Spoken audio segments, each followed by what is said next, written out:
Remember to push record this time. You did when it did hit record.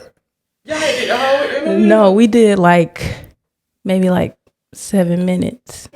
When I realized she said something and made me look down, I was like you can catch it all in the camera. I'm like, I forgot to push record. And he had just told me right before we had started, but it was just a lot going on. Okay. Let's go to the questions. These. Okay, right. Y'all, welcome back to the podcast for the second episode. So can you introduce yourself and let them know who you are? Hello, I am Maiesha Clark. I go by Maiesha Lachae. Lachae is my middle name. I am a mentor, life coach, image consultant, and motivational speaker. I have a nonprofit organization called BEU equals Pi.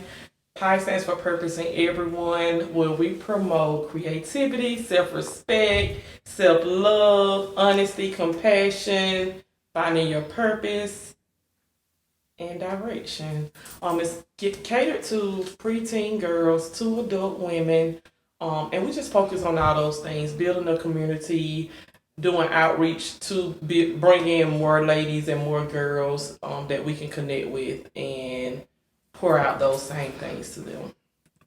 Well, I don't have to ask you no questions because you just answered everything. But yeah, I want to start off by how we met. Oh wow. The story isn't funny, but it is funny. It is. We met at Justice. She was store manager. I came in looking for a job, basically. Do you remember anything else about the first day you met? No. Well, Danikia, I'm proud of you.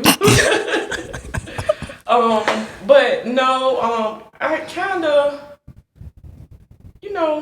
Danikia is a Danikia. Not a bad thing. It's not a bad thing. It sounds very bad. Because we all go through things and we grow. You know what I'm saying? Mm-hmm. And you were very, very young. I don't know how old you are now, but you were very young. That was 5-6 years ago. Yes. It don't seem like it been that long. That was early 20s. Yeah. So, and I was even younger too. So, life has been lifing, and we both have grown a lot. For sure. Yeah. For sure. On both ends. I agree. I feel like everybody, both of us have did a major turn, major turn. Because when I first met you, it was just okay.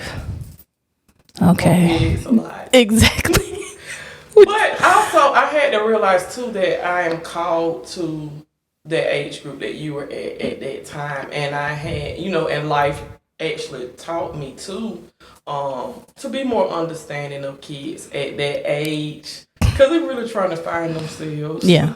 And trying to figure things out. So I have definitely learned more patience and more understanding when it comes to kids in their late teens to early to mid 20s. That is a very sensitive age. It is. Especially when you've been through some of the things that you shared with me. And then me going through some things and I see this is the reason why some people are the way they are.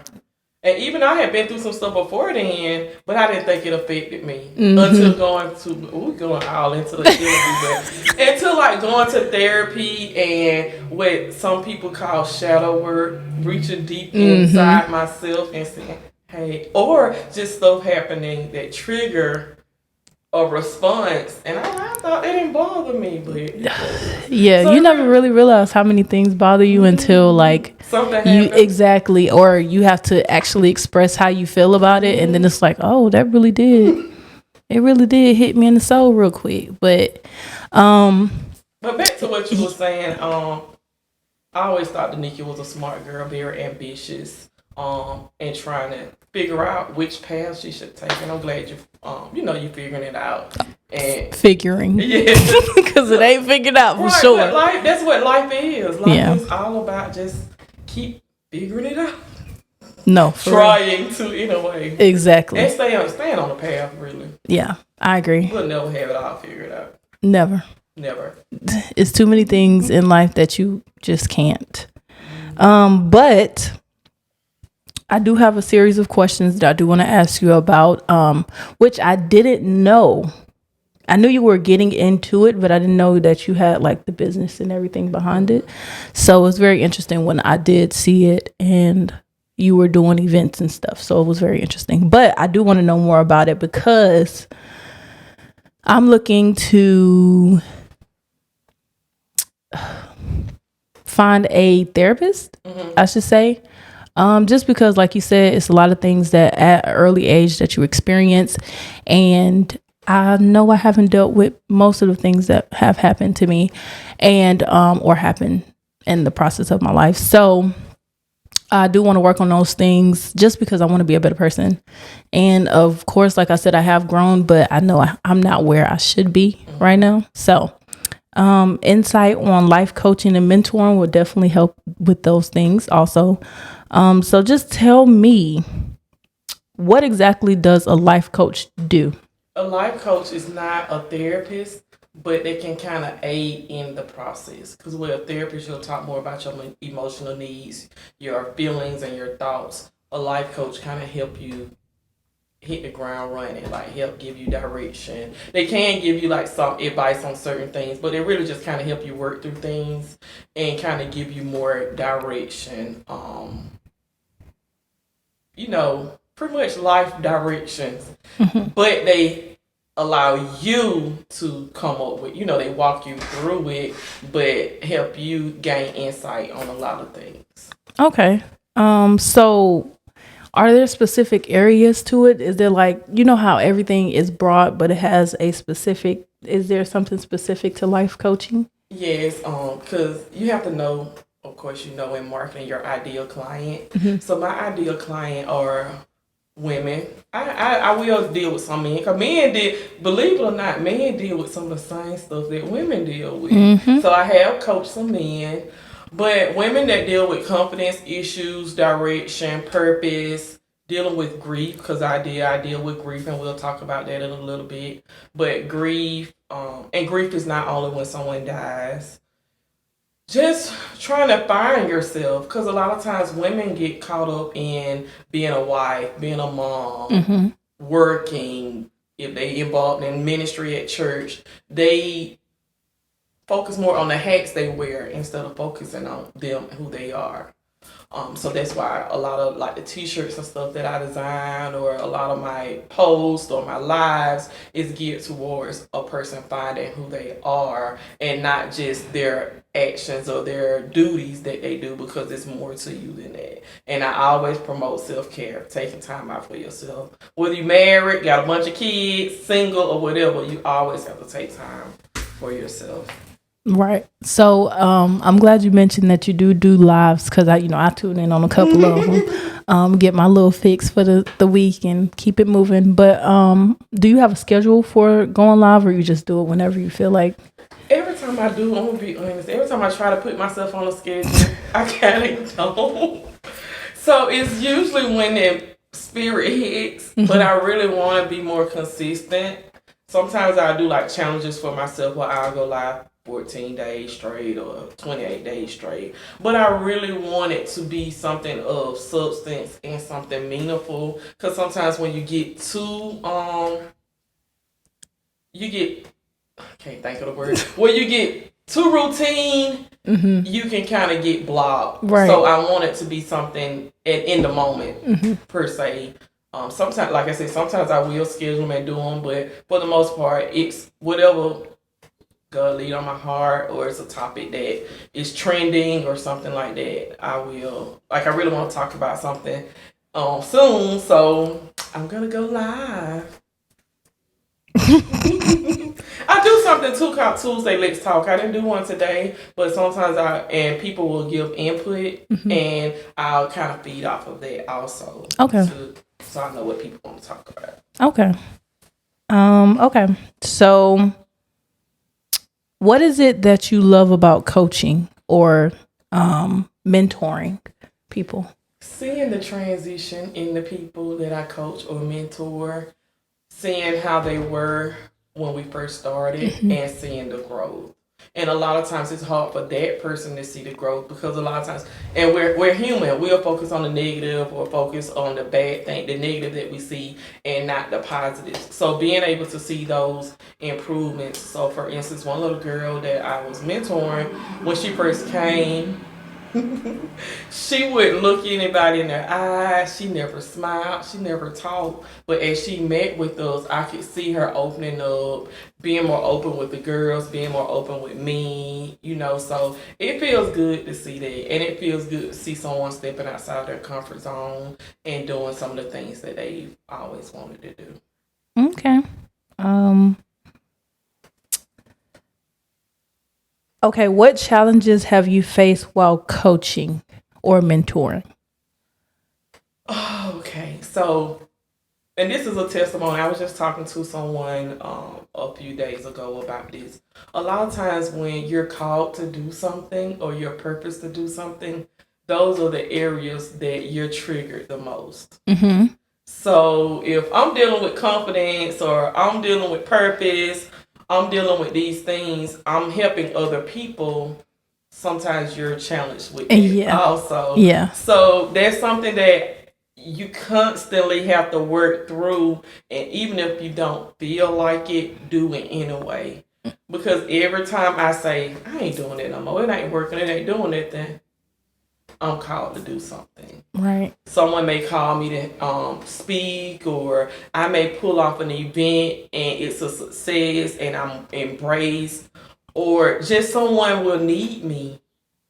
And a lot of times when you speaking to other people, you ministering or you talking to yourself, you giving yourself advice while you talking to them.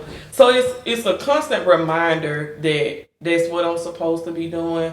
But it is. And if anybody is honest, there's some type of struggle in your business or whatever you're doing. And a lot of times that's it. Like I have a friend, she deals with fertility and all of that. Well, the thing that made her started because she was having fertility issues. Mm-hmm. So that's a lot of times when people are called, it's something that they're having problems with. Having problems or something that they hold dear to their heart. Right. And they want to help other people through it. Mm-hmm. As well as help yourself. Agreed. Because when you said, basically when you're talking to someone and you feel like you're ministering to yourself, I feel like that's me all the time. When I'm talking to somebody, I'm like, I'm telling them they should be doing this, but I really should be doing this. But it really is something that they need to hear too. So it works both ways. And I'm definitely that person. I'll be ministering to people, but I need to be talking to myself too. So I definitely get that. I think you might have touched on this, but what changes have you seen in your clients after working with them? Any specific clients that you've seen a big growth in? One lady had been through a whole lot, like in her marriage, her health, and all of that. Like, she was really, really down. And she used to be I used to look up to her. She was a very, very spunky lady, always put together. But at that point in time in her life, that really shows you how life can change and how things can happen and set you back. So I am very, very sensitive when it comes to people and their lives and things that happen, because we never know. But just talking to her on a weekly, sometimes bi-weekly basis, and I give assignments and it's simple stuff, and sometimes it's stuff that we already know to do, but just having somebody tell you and reinforce it.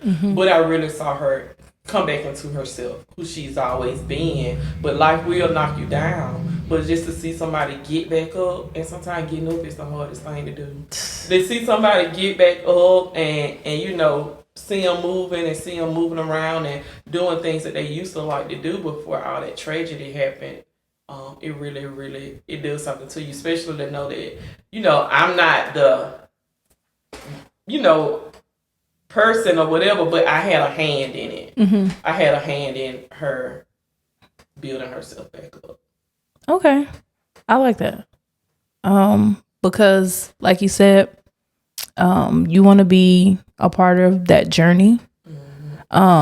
Because being a part of that journey will help people more appreciate you more, for being there for whatever. It doesn't matter. You don't have to be there financially, or, just being there to lend a hand or help them out is always helpful to people when they're down or they're going through something. So I appreciate that.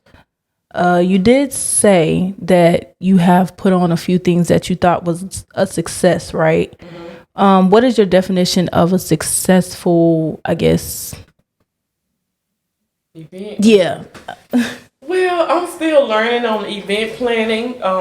I can't say I just made a whole bunch of money out of them, but just to see people enjoy them and they got something out of it, and it was pretty much well put together, especially for me doing most of it by myself.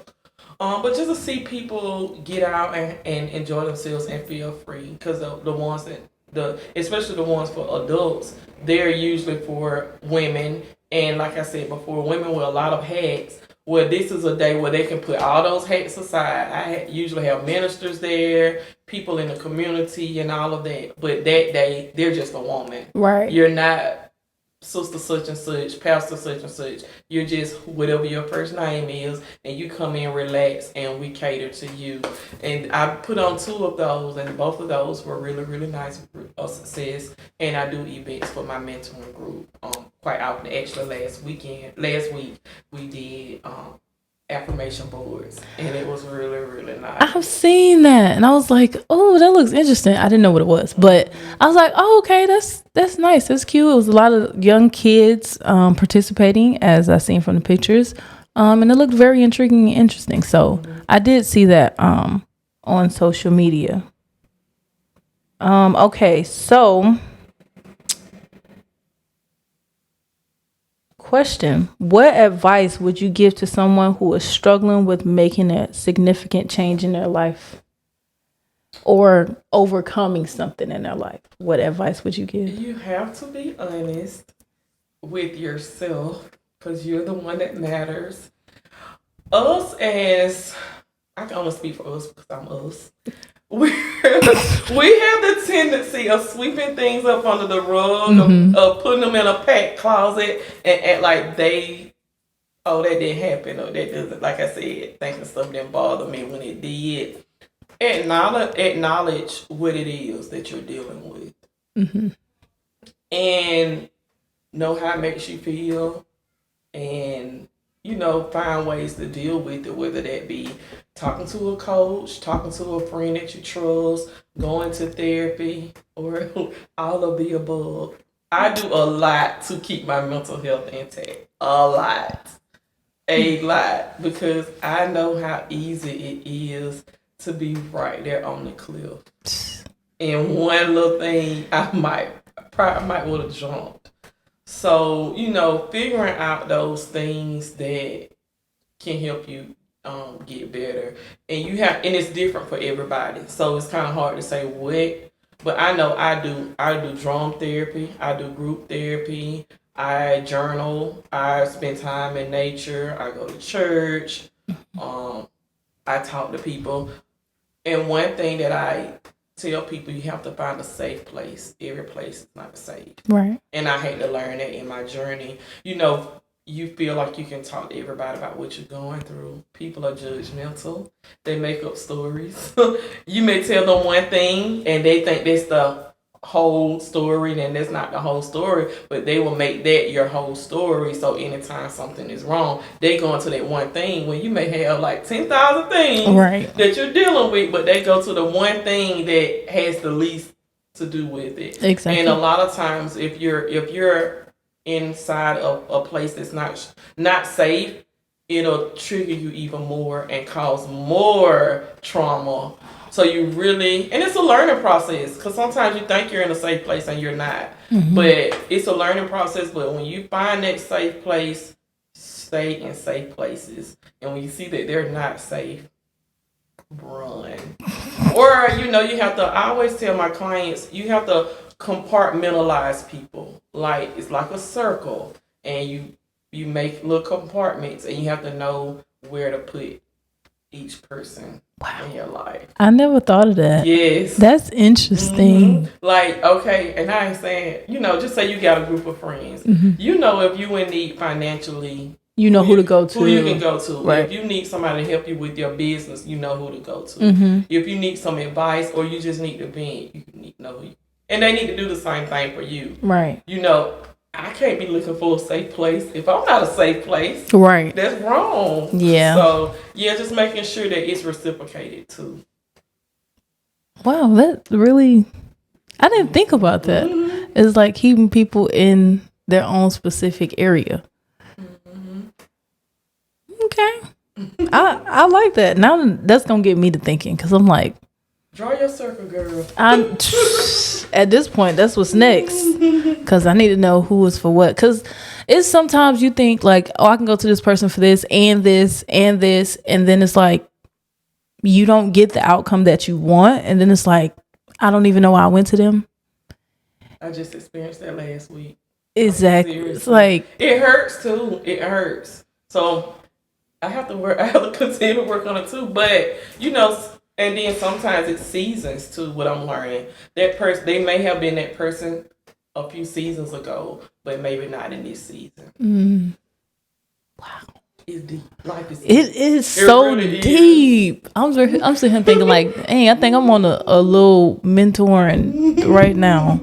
Cause I need it. I promise. And I'm glad you mentioned the journaling, because I want to be one of those girlies, but I just can't. I don't.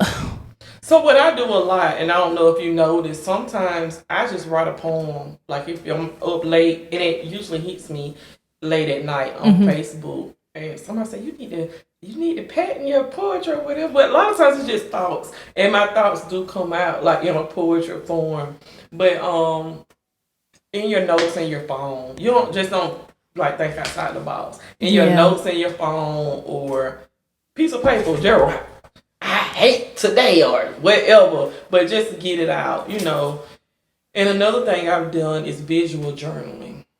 It's got a little notebook, just like a journal, but it's like more like an art book. And you can just get some crayons and color, or I've done collages and all of that. It's so relaxing. It is. I can see that. I can really see that. Because I'm not an artistic person, but I like watching people do stuff like that. So it's like, it's intriguing to me when other people do it, but I can't. Like, I'm just, God didn't wire me that way. You'll be surprised though. I want to be those people. I can't.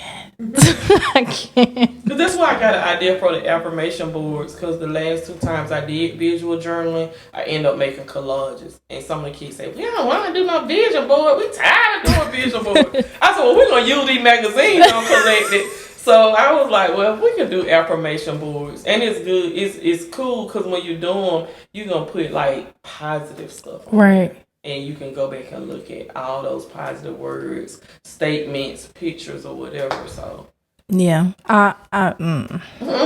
this year was the first year that I ever done a vision board ever in life, and it was very interesting because some of the things that I put on my vision board is already coming to life now. But I was like, okay, like for one, this camera I put on my vision board. I was like, I want this camera so bad. And somehow I got it last week, whenever. But I was like, okay.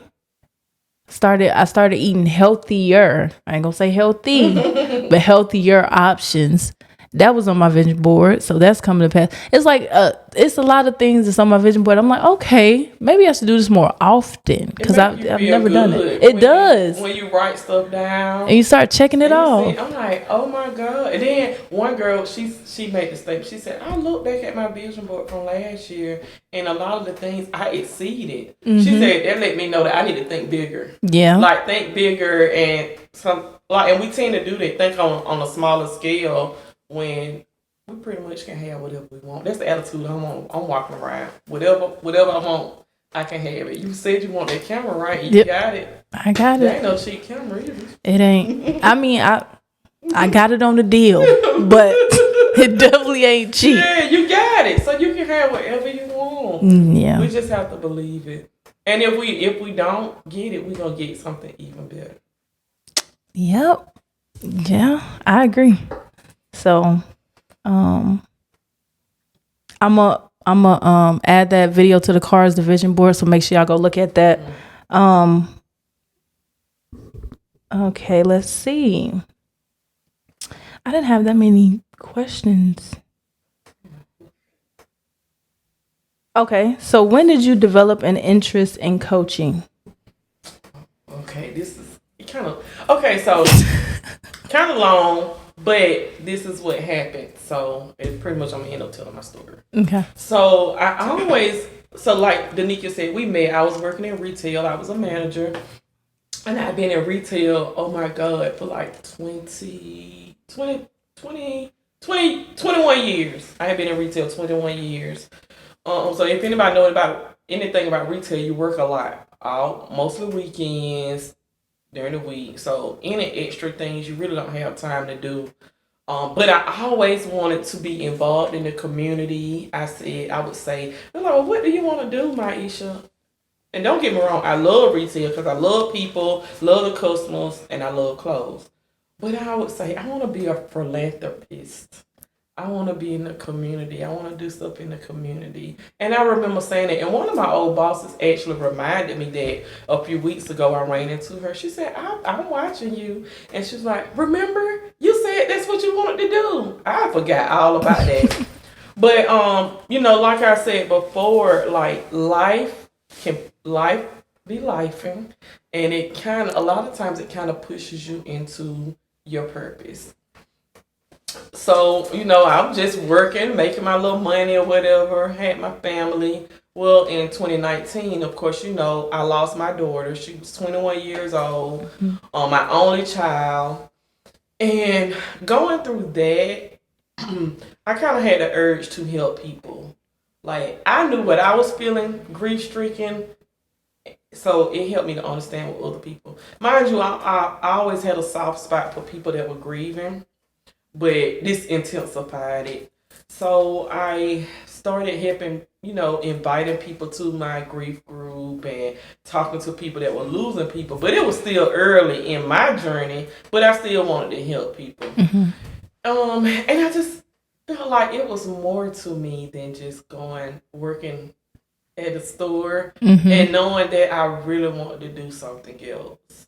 I didn't really know what else, but yes, so I started out started my nonprofit organization during the pandemic, working with the girls, and it's named after my daughter, Pie. BEU equals Pie. Her nickname was Pie. And it was catered kids pretty much like her, because I attract a lot of kids just like her. They are, what some people call different, or they may feel like they can't find their place, or they are good kids and they're not getting into the stuff that some of the other kids get into. So when people say mentoring kids, sometimes they think about they're bad kids, they live in troubled homes or anything. It doesn't mean that. It just, the saying, it takes a village. Sometimes they just need an extra voice. And the parents need an extra voice. So how I started, it's a lot, but how I actually started life coaching was I was reaching out to the parents so I could get the kids. So I started a Facebook group. And when I started talking to some of the ladies, a lot of the ladies were dealing with stuff too. And I know what I had dealt with going through divorces and my daughter and just different issues. And I was like, and that's something that I always wanted to do. I said, well, I can do life coaching and mentoring at the same time. So I always find myself either, mentoring the young girls and talking to them with their moms. I'm kind of like the liaison between both. I can understand what let the daughter know, like, where her mom is coming from. And I can also, show the mom where the child may be coming from, all in confidentiality, but I can be that person. And then just seeing, what the issue is. And then just some ladies they really need someone to pour into them, because either they haven't had it or they really let life beat them up by broken relationships, either with a life partner, or their kids or their family. So I wanted to be that person that they can come through, and I can help them navigate life for themselves and not per se for people. Mm-hmm. Okay. I hope I answered it. Answer how you want. You answer how you want. Yeah. But you pretty much explained it. It started basically with grief, and then you moved on into helping people on a wider spectrum, basically. So yeah, I mean, I got that. That's what I got. Yeah, okay. I also become like a advocate for mental health. So I'm all in the parade with making mental health matters. Because like I said before, I know how easy it is to be like right at the end and you don't have anyone to talk to, or being shunned because you have mental health issues, or just because I'm dealing with something that doesn't make me a bad person or mean I can't function. I'm just going through something right now. And medication doesn't solve it all. A lot of times that you'll go to the doctor and you tell them, I'm going through something. The first thing they want to do is give you some medicine, but you still got to deal with those issues. So I am an advocate for going to a therapist, talking to somebody, because there's really, even if you do take medication, you still need to talk to somebody. Yeah. I mean, it's not, I wouldn't even say it's necessarily always the doctor, because I work at a school. So watching the kids and actually talking to them or seeing how they react to certain things, and then you tell the parent, and it's like, oh yeah, I'm gonna go to the doctor to get the medicine. That's not the answer. You want to know what the root cause of that exactly thing is. And it could be something, y'all. It could be something as simple as somebody called them ugly when they were 3 years old. And they holding on to that, so they acting out because somebody called them ugly. Or they had weight issues, because I know I went through it. My daughter went through it a period of time where you chubby. And we dealt with that a lot for sure. Justice. For sure. Those things, that could be the root cause of that child acting out. Yeah. And you want to put them on medicine. And it's so crazy because I hear it almost every day. And I'm like, did you sit down and talk to your kid? No, but I think they need medicine. No, that's not the answer. You need to sit and talk to them and find out what's going on. Or, some of them don't have the time for talking to their kids, or even just sitting down and helping them with their homework is a struggle for a lot of parents, because they're doing this, that, and they're involved in so much, which is fine. But also, you don't realize that you're neglecting your child until they've reached that age. Exactly. And sometimes they voice it, sometimes they don't. Sometimes it's just action, but you don't catch it as that. You catch it as something like, oh yeah, they're just being bad. Or, necessarily the kid may not be bad. It's just not understanding at the moment. I need a little bit more extra attention. Yeah, I agree. You did mention this, but losing your daughter, was that the biggest obstacle that you think that you had in your lifetime so far? So, you got a lot to live. I would say it was the biggest, and it was the start of more, if that makes sense. It was the biggest thing, because she was, and you witnessed it, like she was for sure my best friend. Like, we were like peas in a pod. And I definitely want her legacy to live and her name to live, but it's so much comes behind grief and losing. Especially, some people just go on with life and act like losing that person didn't bother them, or even if they cry or they grieve, they kind of grieve. They feel like they have to hide. Like, I see so many people, they think it's wrong to cry, or they apologize to cry. If I cry right now, it's okay with me.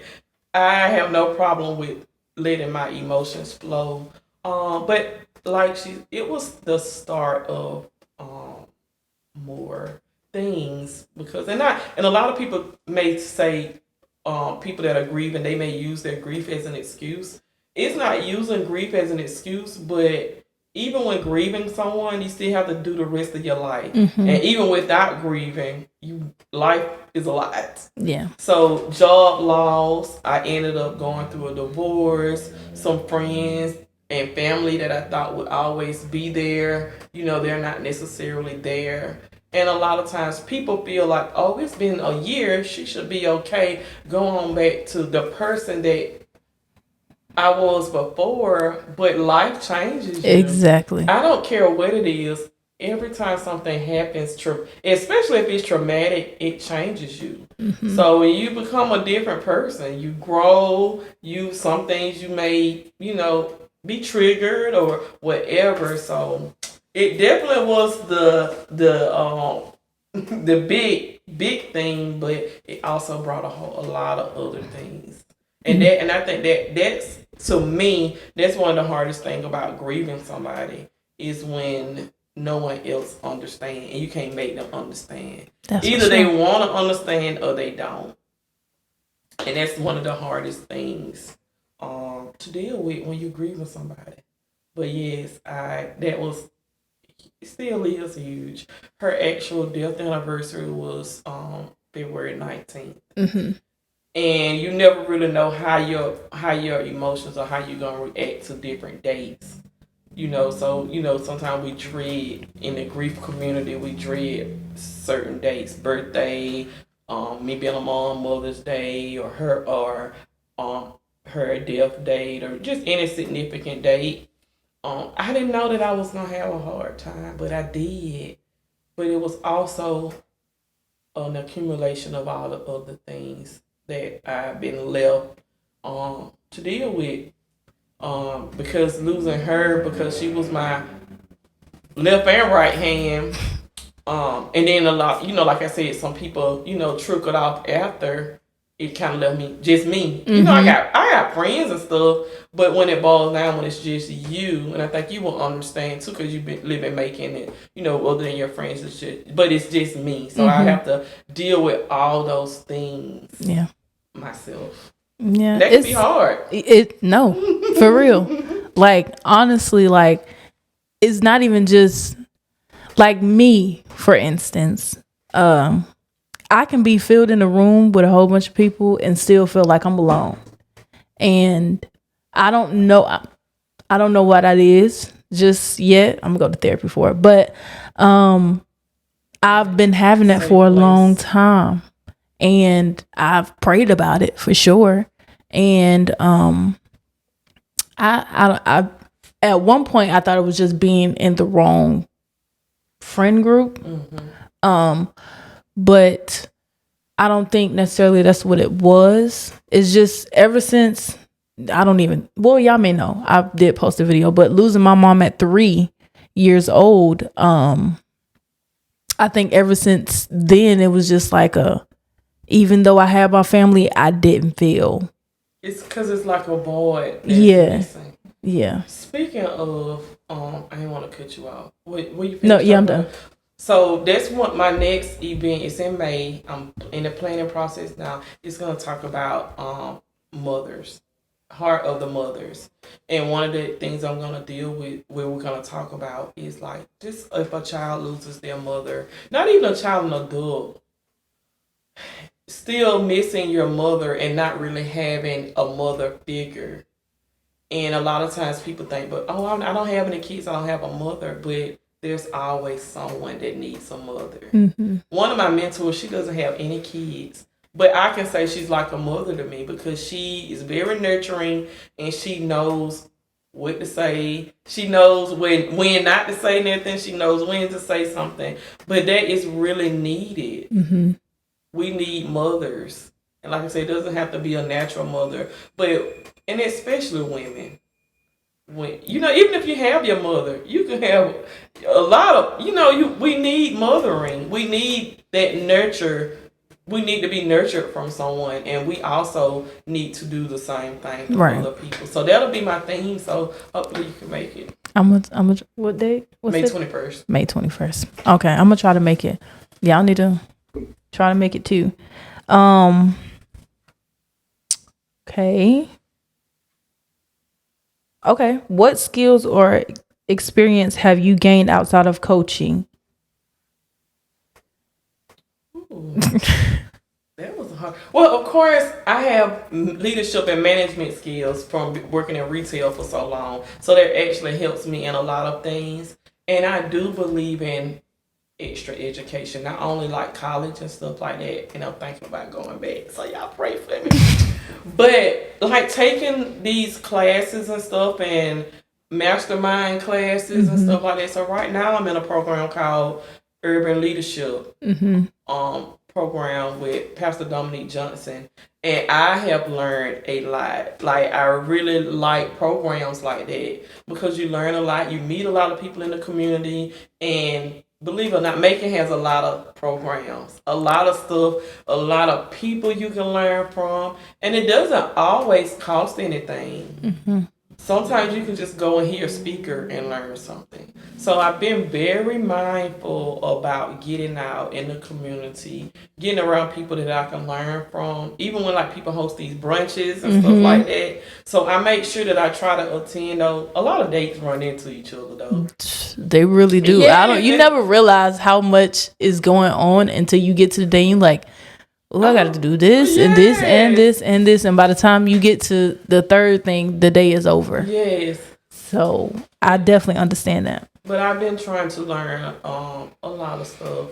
And, you know, being a new business owner, you pretty much have to do everything yourself. That's for sure. So, you know, but then making sure you get in contact with the right people so they can help you. Because you still can't do everything, or you want to learn how to do those things. And also, so get in contact. So I have learned a lot, and I really see how my management skills can really pour into really everything, honestly. So yeah. Okay. I'm glad you mentioned that because management skill is very important, not just for a job, but if you do want to go in business for yourself, you got to know how to manage every part of your business in order to make it run correctly. So, and I'm learning that. I don't have a business yet, but learning it before you start your business is better than trying to figure it out during your business. So I'm working on those things. I did finish my master's, which I do know. So that was more of the management that I was learning too. So I'm glad that I did get an opportunity to learn those things. And I'm glad I'm doing this podcast because this is another way to give people that insight on the things that they need to know before going into a specific industry or whatever it is that they're wanting to do. That's why I have so many different people from so many different areas in different industries to come in and talk just about how their experience was in their business. Not everybody's experience is the same, but for the most part, you'll be surprised though that a lot of people do struggle with some of the same stuff too. Exactly. So, knowing what you went through in this industry, people can know what they can look towards or, shun from, or, just how to navigate in a better way because you talk to somebody that been through it and is still going through it. So, I'm glad that I did have you on here with me. Nice. First person that I know that's a coach, a life coach and a mentor. I don't think I know anymore, but not nobody that's officially doing, you know what I'm saying? So I appreciate you actually being on the podcast as our second guest. And that's all the questions that I have. Is there anything else that you would like to say? No, it's a pleasure to be here, and I'm proud of you. And this was great. It really was. And thank you for letting me, let everybody know what I'm doing. But you guys can follow me on Facebook, Maiesha Lachae, on my personal page and my business page, and also BU equals pie. I don't know if y'all can see it right here. That's my like page for my mentoring group. Is it focused? Oh, yep, I think it focused. Okay, so yeah. Maiesha Lachae, I'm gonna make sure I put everything in the description, all her handles, so you'll be able to connect with her if you need those services, because a lot of people need those services, including me. I think that's it. I really enjoyed you being here. You know, this is my second guest, the second person I know personally. Good. She is doing really good. Like, you've been doing this for a long time. You're doing good. You really are. I'm trying to get up in there. I'm trying to start off with the people that I know. That way I can navigate to the people that I don't know and be comfortable. So that's why, it's going like this. But I really appreciate everybody that comes on the podcast, because for one way or another, you're helping me and you're helping someone else achieve their goal. So, and I'm an advocate. I'm an advocate for people that want to succeed, because I want to succeed. But you can't have that want if you don't. I mean, you can't have that want for someone else if they don't have it for themselves. Right. So, and we're a community. We look out for each other. For sure. I will say Macon is great by that. From what I see, is we people generally look out for each other.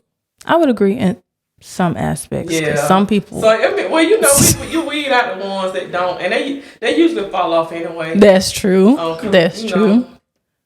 After a while, they'll fall off. Yeah, because you got to help people. Mm-hmm. You got to be willing to help people, because that's the only way that you're going to be able to elevate, is if you're helping others. In any industry, any path, whether it's a service or you just having products. So I definitely understand that. But we're going to wrap it up. Make sure y'all like, comment, and subscribe. Make sure you go follow her handles. I will have it in the description below. And I think that's it. All right. Bye.